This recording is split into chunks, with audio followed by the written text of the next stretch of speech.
Pope Leo XIV called for world peace and remembered the people suffering in Gaza as he delivered his first Christmas homily at St. Peter's Basilica.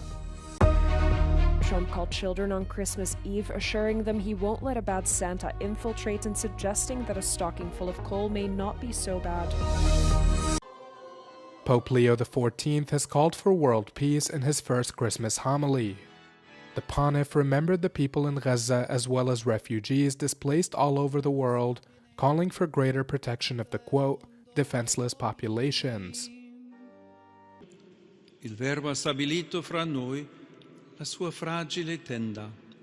E come non pensare alle tende di Gaza, da settimane esposte alle piogge, al vento e al freddo, e a quelle di tanti altri profughi e rifugiati in ogni continente, o ai ripari di fortuna di migliaia di persone senza dimora dentro le nostre città.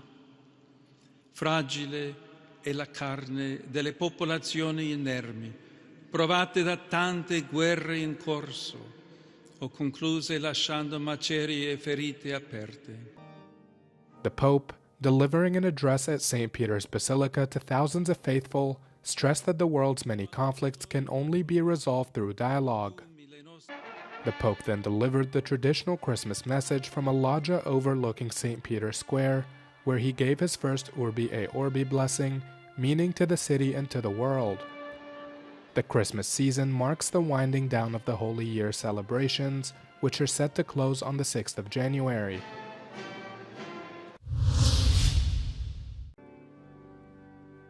Christmas Day Mass was held on Thursday at the iconic Notre Dame Cathedral in the French capital, Paris.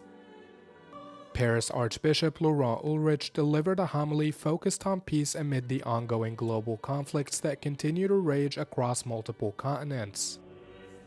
He said the world is currently marked by, quote, the inevitability of suffering, violence, war, and hatred, and called on increased dialogue and cooperation to restore peace.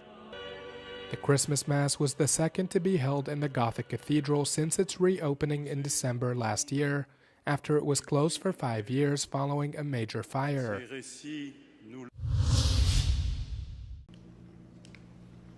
U.S. President Donald Trump marked Christmas Eve by calling children across the U.S. Together with the First Lady, he took calls from his Mar-a-Lago residence in Florida. Hello.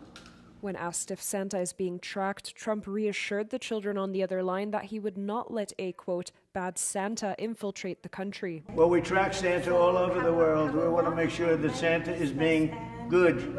Santa's a very good person. We want to make sure that he's not infiltrated, that we're not infiltrating into our country a bad Santa. The U.S. leader also asked children on the other line which gifts they would like to receive. One young girl responded that she did not want coal. Trump, however, suggested that a stocking full of coal may not be so bad as it seems. What would you like Santa to bring? Not coal.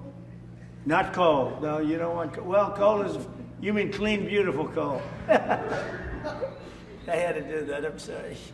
No, coal is clean and beautiful. Please remember that at all costs. While Trump seemed in a jovial mood, the U.S. leader has frequently used past Christmases to criticize his political opponent. Also, this year, the U.S. president took to social media to wish everyone a Merry Christmas, including what he called the radical left scum.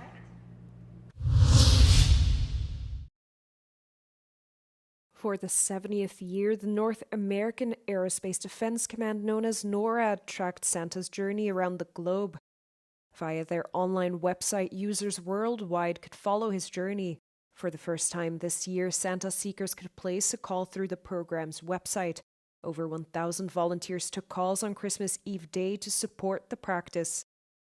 NORAD is a joint United States and Canadian operation charged with monitoring the skies for threats since the Cold War. The devotion to the tradition dates back to 1955, when the child mistakenly called the operations center and asked to speak to Santa Claus.